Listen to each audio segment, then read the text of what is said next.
నారాయణాయ శ్రీమతే రామానుజాయ నమః. శ్రీమన్నారాయణ చరణం శరణం ప్రపద్యే. అస్మద్గురుభ్యో నమః. అందరికీ నమస్కారం అండి. మనము ఈరోజు కొన్ని బాధాకరమైన విషయాలైనప్పటికీ మనము క్లారిటీ కోసం అప్పుడప్పుడు మాట్లాడుకోవాల్సి వస్తుంది. అయితే పూజ్యులు, వేద పండితులు ఎవరైనా వాళ్ళ అభిప్రాయాలను తెలియజేసినప్పుడు మనకి కూడా ఏవైనా ఉన్నప్పుడు మనకు చెప్పాలనిపిస్తుంది కదా. ఆ విధంగా ఇక్కడ చక్కగా ఈ వేద పండితులు కొన్ని మాట్లాడారండి. దాన్ని ముందు వినండి. విన్న తర్వాత దాని గురించి నేను మాట్లాడతాను.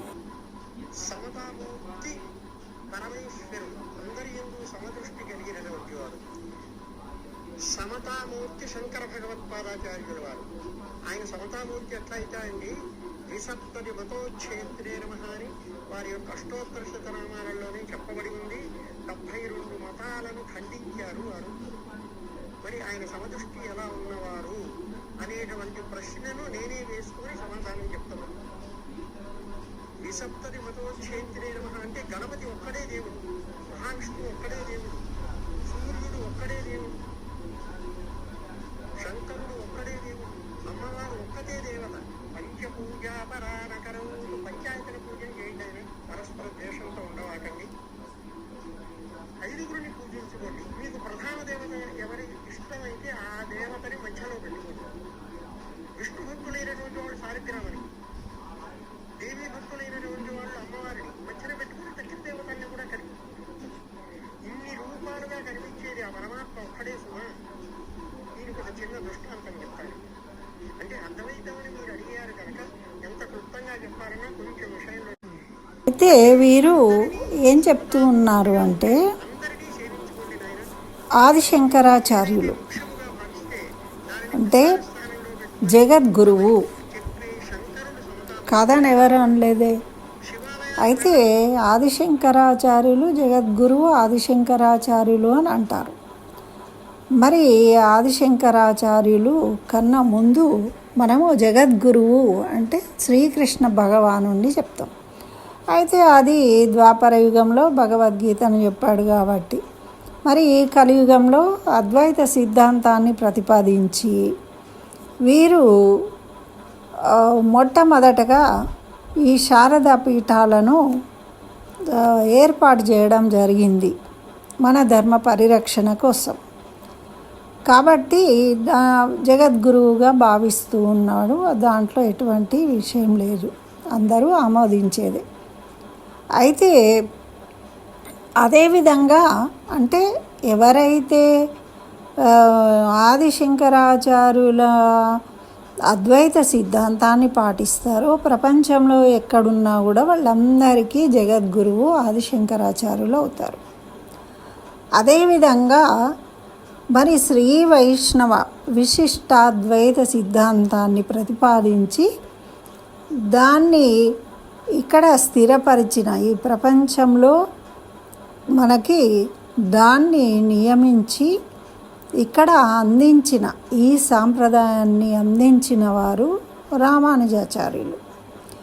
మరి అదేవిధంగా ప్రపంచంలో ఎక్కడ ఉన్నవారైనా శ్రీ వైష్ణవ మతాన్ని అంటే విశిష్టాద్వైత సిద్ధాంతాన్ని ఎవరైతే పాటిస్తారో అనుసరిస్తారో వాళ్ళందరికీ కూడా ఈ లోకంలో జగద్గురువు రామానుజాచార్యులుగా ఉండవచ్చు. దాంట్లో మనకు అభ్యంతరం ఎవరికి ఉండకూడదు.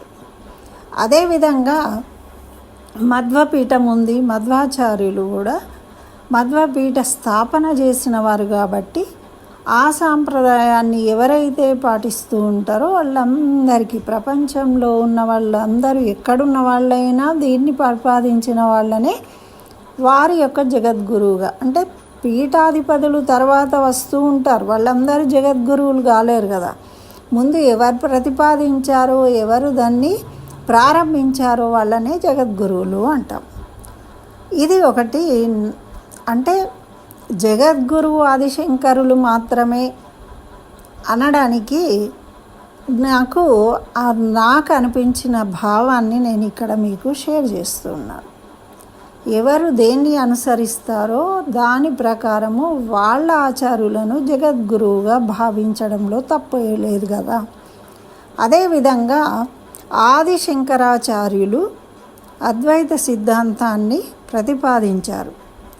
వారు చక్కగా శివకేశవులు ఇద్దరిని ఆరాధించారు. వారు శివద్వేషులు, విష్ణుద్వేషులు కాదు. అనడానికి ఏంటి అంటే వారిని ప్రాణాపాయ స్థితి నుంచి కాపాడినదే నరసింహస్వామి. మరి విష్ణు యొక్క అవతారమే కదండి, మనకు చరిత్ర తెలుపుతూ ఉంది. నరసింహస్వామి భక్తులు వారు. మరి నరసింహస్వామి స్తోత్రాలను కూడా రచించారు వారు. అదేవిధంగా కనకదార స్తోత్రాన్ని కూడా రచించారు. అదేవిధంగా వారి తల్లిగారు అవసాన దశలో ఆ శ్రీకృష్ణ పరమాత్మను దర్శింపజేయమని కోరితే వీరు ఆ విష్ణుమూర్తిని కీర్తించి వారి తల్లిగారి కోరిక మేరకు ఆ కృష్ణ పరమాత్ముని దర్శింపజేసిండ్రు. అంతటి గొప్పవారు. అలాంటప్పుడు వీరు విష్ణుద్వేషులైతే కాదు. మరి వాళ్ళను అనుసరించే వాళ్ళందరూ కూడా ఆ విధంగానే అటు శివుణ్ణి, విష్ణువును అందరినీ సమానంగా పూజిస్తూ ఉంటారు. వాళ్ళ విధానము అది. ఓకేనండి. అయితే మరి రామానుజాచార్య సిద్ధాంతం ప్రకారము దాన్ని పాటించే వాళ్ళు విష్ణు భక్తులుగా ఉండాలి అనేది నియమం ఉంది. కాబట్టి దాన్ని అనుసరించి వాళ్ళు విష్ణు భక్తులుగా ఉంటారు. ఓకే. మరి అదేవిధంగా మధ్వ సాంప్రదాయాన్ని పాటించే వాళ్ళు వాళ్ళ విధానాన్ని బట్టి వాళ్ళు ఎవరిని పూజించాలో వాళ్ళను పూజిస్తారు. మధ్వ పీఠాలు ఉంటాయి వాళ్ళకు. అక్కడ ఆ గురు పరంపర ఉంటుంది. దాన్ని వాళ్ళు ఆచరిస్తూ ఉంటారు. అంత మాత్రం చేత వేరే వాళ్ళని తక్కువ చేసినట్టు కాదు కదా. మరి ఇంకొక విషయం ఏమిటి అంటే బసవేశ్వరుడు. మరి వారు ఏం చేస్తారు అంటే వీరశైవులు అంటారు వాళ్ళను. వాళ్ళు కేవలము శివుణ్ణి మాత్రమే పూజిస్తారు, లింగధారణ చేస్తారు. వీరశైవులు అంటారు వాళ్ళను. వాళ్ళు విష్ణువాలయాలకు వెళ్ళడము, విష్ణువును పూజించడం అనేది చేయరాదు. వాళ్ళ యొక్క సిద్ధాంతము, వారి గురు పరంపరను ఎవరు ఫాలో అవుతూ ఉంటారో వాళ్ళు దాన్ని అనుసరిస్తారు. తప్పు లేదు. వాళ్ళను విష్ణువును పూజించండి అని మనం చెప్పలేము కదా. ఇప్పుడు ఈ అద్వైత సిద్ధాంతాన్ని పాటించే వాళ్ళు ఎవరైతే ఉన్నారో ఆ వీరశైవులకు విష్ణువును పూజించండి అని చెప్తారా? చెప్పలేరు. అలాగే మధ్వపీఠాధిపతులు, మధ్వపీఠంలో ఉన్న వాళ్ళకు కూడా వెళ్ళి వీళ్ళు శివుణ్ణి పూజించండి అని చెప్పగలరా? చెప్పలేరు. అయితే ఇక్కడ ఏం వస్తుంది అంటే కేవలం ఒక రామానుజాచార్యులను మాత్రమే వీళ్ళు అంగీకరించను అనే పద్ధతిగా మాట్లాడడం అనేది కాస్త బాధాకరంగా ఉంటుందండి. దాని గురించి నాకు నా అభిప్రాయాన్ని, నేను అంత స్తోమత ఉందో లేదో నాకు తెలియదు, కానీ నేను ఆ సాంప్రదాయంలో ఉన్నాను కాబట్టి నాకు తెలిసినది, నా అభిప్రాయాన్ని నేను షేర్ చేయదలుచుకున్నాను ఈ విధంగా. అయితే వీరు ఇంకొక విషయం ఏం చెప్పారు అంటే జగద్గురువులు అద్వైత సిద్ధాంతంలో 72 రకాల మతాలను అంటే నిర్వీర్యం చేసిండ్రు వీరి వాదనలతోని. అంటే వీరు ఈ కాశ్మీర్ నుండి కన్యాకుమారి వరకు 3 సార్లు భూ ప్రదక్షిణం చేసి అక్కడ ఉన్న 72 మతాల వాళ్ళందరినీ కూడా నిర్వీర్యం చేసి వారి వాదనలతోని అద్వైత సిద్ధాంతాన్ని ప్రతిపాదించిన మహాత్ములు, చాలా గొప్పవాళ్ళు. ఇంకా మన ప్రవచనకారులు అయితే చెప్తారు సాక్షాత్తు ఆ పరమశివుడే ఆదిశంకరులు, ఆ శంకరుడే శంకరాచార్యుడిగా అవతరించాడు అని వారి యొక్క అంశాన్ని.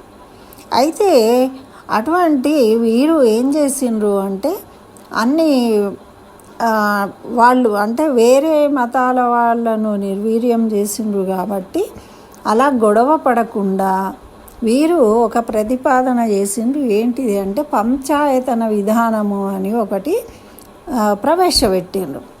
దాంట్లో ఏముంటుంది అంటే 5 దేవతలు: శివుడు, కుమారస్వామి, గణపతి, అమ్మవారు, విష్ణువు అని. అంటే ఇప్పుడు శివుడు, అమ్మవారు, కుమారస్వామి, గణపతి అందరూ శైవ కుటుంబం. అందులో విష్ణువును, ఎందుకంటే వీరు విష్ణు భక్తులు, ఆదిశంకరులు. వారు కృష్ణ పరమాత్మ చెప్పిన భగవద్గీతకు భాష్యం రచించిన వారు కాబట్టి విష్ణువును ఆరాధించమని వారు బోధించారు. అయితే ఈ విధంగా ఈ పంచాయతన నియమం అనేది ఎందుకు పెట్టారు అంటే, ఎవరైతే వివిధ దేవతలను పూజించాలనుకుంటారో వాళ్ళు గొడవలు పడకుండా మీరు ఈ 5 పెట్టుకొని పూజించుకోండి. మీరు ఎవరైతే ముఖ్యులు అనుకుంటారో వాళ్ళని మధ్యలో పెట్టి మిగతా వాటిని చుట్టూ పెట్టి ఈ పంచాయతన నియమాన్ని మీరు పాటించండి, ప్రశాంతంగా పూజించుకోండి అని తెలియజేసాను. ఇప్పుడు ఈ అద్వైత సిద్ధాంతాన్ని ఎవరైతే ఫాలో అవుతూ ఉన్నారో వాళ్ళు వేద పండితులు కావచ్చు, శాస్త్ర జ్ఞానం ఉన్నవాళ్ళు కావచ్చు, లేని వాళ్ళు కావచ్చు, ఎవరైనా సామాన్యులు కావచ్చు, వాళ్ళు వివిధ దేవతలను పూజిస్తూ ఉంటారు, ఆరాధిస్తూ ఉంటారు. వారి మటుకు వాళ్ళు చేసుకుంటూ ఉంటారు. దీనికి ఎవరికి ఇబ్బంది ఉండదండి. వాళ్ళు ఆ సిద్ధాంతాన్ని ఫాలో అవుతున్నారు, వాళ్ళ ఆచార్యులు చెప్పిన విధంగా.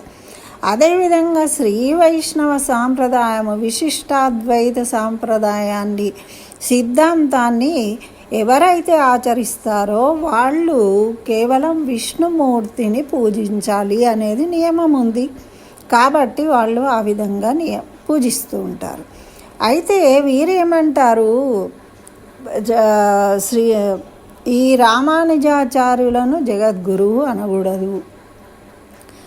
ఈ వైష్ణవులు, శ్రీ వైష్ణవులు అనే వాళ్ళు ఎవరైతే ఉన్నారో వాళ్ళందరూ కూడా పంచాయతనను పాటించి ఆ విష్ణు భగవాను సాలగ్రామాను ఈ శివుడు, పార్వతి, గణపతి, కుమారస్వామిని ఉంచుకుని వాటి మధ్యలో ఉంచి పూజించుకోవాలి మీరు అని వీళ్ళు ప్రతిపాదిస్తూ ఉన్నారు. అంటే ఇప్పుడు అంటే ఆ శ్రీ వైష్ణవుల సాంప్రదాయానికి స్వేచ్ఛ లేదా? వాళ్ళ ఇష్టం ఉన్న రీతిగా వాళ్ళు విష్ణువును పూజించుకోవడము పాపమా? ఇప్పుడు వీరశైవులను విష్ణువును పూజించమని వీళ్ళు చెప్పారు. మరి వీరు పోని ఈ విధంగా వైష్ణవులను మీరు ఈ విధంగా పంచాయతన సిద్ధాంతం ప్రకారం దేవుడు ఒక్కడే అని మీరు పాటించాలి అంటున్నారు. మరి అటువంటి శ్రీభాష్యం రచించిన భగవద్గీతకు భాష్యాన్ని రచించిన ఆదిశంకరుల గురు పరంపర అని చెప్పుకుంటూ రాముడు మాంసం తిన్నాడు, రాముడికి బ్రహ్మహత్య పాతకము జుట్టుకుంది, మరి కృష్ణుడు కొడుకులు తాగుబోతులు, కృష్ణుడు భగవద్గీతను బోధించనే లేదు అని నారాయణుడు అంటే దరిద్రుడు, ఆయన ఉరేసుకుందాం అనుకున్నాడు, సముద్రంలో దూకుదాం అనుకున్నాడు అని ఇట్లా ఇష్టం వచ్చినట్టు ఈ అద్వైత సిద్ధాంతాన్ని పాటించే వాళ్ళే ప్రవచనకర్తలు ఈ విధంగా చెప్తూ ఉన్నప్పుడు వీళ్ళెవ్వరు కూడా దాని గురించి మాట్లాడలేకపోయారు. ఎవరు కూడా దాన్ని ఖండించలేదు ఇప్పటి వరకు కూడా. అంటే వీళ్ళు అన్నిటినీ పాటించే వాళ్ళు అయినప్పుడు, రాముణ్ణి పూజించే వాళ్ళు అయినప్పుడు, రాముణ్ణి అవమానపరిచినప్పుడు ఖండించాలి కదా, ఖండించలేదు. ఓకే, అయిపోయింది. మరి ఇప్పుడు ఇంకేమంటున్నారు అంటే సమతామూర్తి అంటే ఆదిశంకరులే సమతామూర్తి అంటున్నారు. సమతామూర్తి అంటే వీళ్ళ ఉద్దేశం ఏంటి అంటే దేవుళ్ళందరూ సమానమే ఉన్నారు ఆదిశంకర్లు కాబట్టి వీరే సమతామూర్తి. అన్ని దేవుళ్ళలో ఒకడే పరబ్రహ్మ, అది కూడా ఈశ్వరుడేనట. పరమాత్మ అంటే విష్ణువుకి వస్తుంది కాబట్టి విష్ణువు ప్రతిపాదన జరుగుతుంది కాబట్టి కేవలము ఈశ్వరుడే పరబ్రహ్మము అనాలి అని.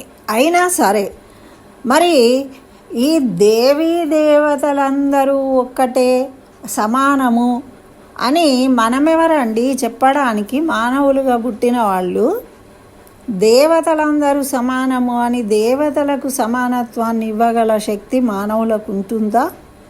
మనం పూజించే వాళ్ళమే, మనం దాసులము దేవతలకు, అంతేగాని వాళ్ళు సమానము అని మనం ఎలా చెప్పగలుగుతామండి? దాంట్లో కాదు కదా సమానత్వము. రామానుజాచార్యులను ఈ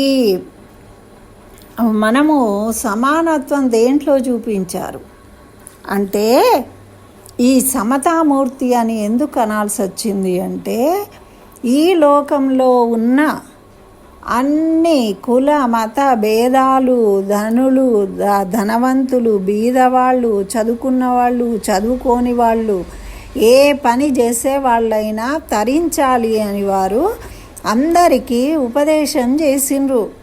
నారాయణ మంత్రాన్ని అందరూ సమానము అని నిరూపించారు, అందరికీ ఆదరించారు. అందుకని వీరిని ఈ భూలోకంలో మానవులందరినీ ఆ భగవంతుణ్ణి చేరడానికి అర్హులే. ప్రతి ఒక్కరూ వారి సాధన చేత భగవంతుణ్ణి చేరవచ్చు. కొంతమందే భగవంతుణ్ణి పూజించాలి అనే పద్ధతి ఉండకూడదు, అందరూ తరించాలి అని తన ప్రాణం పోయినా సరే అని అందరినీ చేరదీసిండ్రు.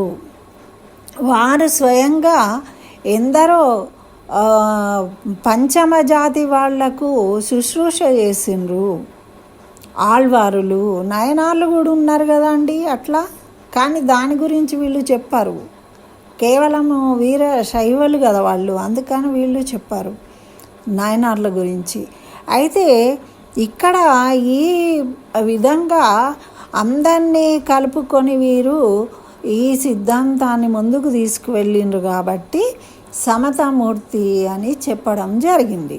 ఇది కలియుగంలో మానవులు, భూమి మీద పుట్టిన మానవులకు సంబంధించిన సమన్వయం కాబట్టి దీన్ని సమతామూర్తిగా నిలబెట్టారు. ఈ యుగంలో జరిగిందని. కానీ వీళ్ళు చెప్పేదాన్ని బట్టి ఏ విధంగా ఉంది అంటే, దేవతలందరూ సమానమే అని చెప్పారు కాబట్టి కేవలం ఆదిశంకర్లనే సమతామూర్తి అనాలి అని చెప్తూ ఉన్నారు. ఇక్కడ నాకు కొంచెము బాధగా అనిపించిందండి, క్లారిటీగా లేదు. మరి దీని గురించి మీ అభిప్రాయం ఏంటి? మీరు కామెంట్లో తెలియజేయండి. ఒకవేళ దీన్ని ఏమన్నా ఇబ్బంది అనిపిస్తే కూడా నాకు తెలియజేయండి. నా అభిప్రాయం అయితే ఇది అండి. ఎవరు కూడా ఇప్పుడు ఏ సిద్ధాంతాన్ని ఫాలో అయ్యే వాళ్ళు ఆ సిద్ధాంతాన్ని ఫాలో అవుతారు. అంతేగాని మీరు ఇది తప్పకుండా ఒప్పుకోవాలి, మీరు శివుడు గొప్ప అని ఒప్పుకోవాలి అని వీళ్ళ మీద బలవంతంగా, ఇప్పుడు ఆదిశంకరులు అచ్యుతం కేశవం రామనారాయణం అని రచించారు కదండి, దాన్ని కూడా వీళ్ళు కాదు అంటారు. మరి వీళ్ళ బాధ ఏంటో అర్థం కాదు. వీరేమో శివుణ్ణి అందరినీ పూజిస్తాము అంటారు, మరి అందరి గురించి మంచి విషయాలను చెప్పడం వీళ్ళకి ఇష్టం ఉండదు. అంటే దేవుణ్ణి పూజిస్తారు కానీ విష్ణువును పూజిస్తారు కానీ విష్ణువును ఆరాధించే భగవద్భక్తులను మాత్రం వీళ్ళు ద్వేషిస్తారండి. భగవద్భక్తులను ద్వేషించే వాళ్ళు పాపాత్ములు అవుతారు అని మనకు పురాణాలు తెలియజేస్తూ ఉంటాయి. ఇప్పుడు సాటి మనిషిగా ఒక మనిషిని ద్వేషిస్తూ భగవంతుణ్ణి భక్తితో పూజిస్తున్నాము అని అంటే ఆదిశంకర్లకే అవమానం అండి ఇది. ఎందుకంటే వారు ఎప్పుడు ఎవరిని ద్వేషించలేదు, విష్ణు భక్తులను ద్వేషించలేదు. అదేవిధంగా రామానుజాచార్యులు శివభక్తులను ద్వేషించలేదు. శివ దేవాలయాలను అవమానపరచలేదు ఎప్పుడూ కూడా. కానీ ఇప్పుడు కావాలని కొంతమంది అదే పనిగా చేస్తూ వీటిని ప్రచారం చేయడం జరుగుతూ ఉంది. ఏమంటారు అంటే రామానుజులు తెలుగువాడు కాదు అంటారు. మరి ఆదిశంకరాచార్యులు కూడా కేరళ రాష్ట్రం కదండి. మరి రామానుజులేమో తమిళ నాడు, మరి మధ్వాచార్యులేమో కర్ణాటక రాష్ట్రం. ఎక్కువ మంది గురువులు అక్కడే ఉంటారు. కానీ మన తెలుగు వాళ్ళందరూ మంత్రాలయం రాఘవేంద్ర స్వామి లేదా, మనం పూజించట్లేదా? మరి ఎన్నో వైష్ణవ దివ్య దేశాలన్నీ కూడా తమిళనాడులో ఉన్నాయి, మనం పోయి దర్శించుకుంటున్నాం కదా. అలాంటప్పుడు అది మన భారతదేశమే కదా. ఇంకా అంతో ఇంతో ఆంధ్ర తెలుగు వాళ్ళకి దగ్గరగా ఉన్నది తమిళనాడే, రామానుజాచార్యులే. కానీ వీళ్ళు ఏమంటారా అంటే ఆయన మనవాడు కానే కాదు, తెలుగువాడు కాదంటారు. ఎవరండి తెలుగు వాళ్ళు ఇప్పుడు? మరి ఈ ఆచార్యులలో ఎవరు కూడా తెలుగు వాళ్ళు కాదు. కాబట్టి నాకు తెలిసినంతలో నాకు అనిపించిన భావాన్ని మీతో షేర్ చేసుకున్నానండి. తప్పకుండా మరి మీరేమనుకుంటారో కూడా కామెంట్లో తెలియజేయండి. స్వస్తి. జై శ్రీమన్నారాయణ. సర్వం శ్రీకృష్ణ చరణారవిందార్పణమస్తు.